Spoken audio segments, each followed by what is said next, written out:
also ich weiss gar nicht, jetzt, ob das eine Militärdiktatur ist, konkret.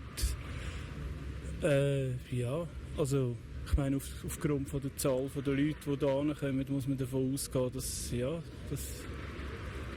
Aber ich muss ganz ehrlich sagen, ja, nein, Eritrea ist effektiv, ist mir jetzt nicht so bekannt. Also wenn ich jemanden sehe, weiss ich schon, die kommen von dort. Aber sonst, ich glaube, es ist auch ein muslimisches Land, Eritrea.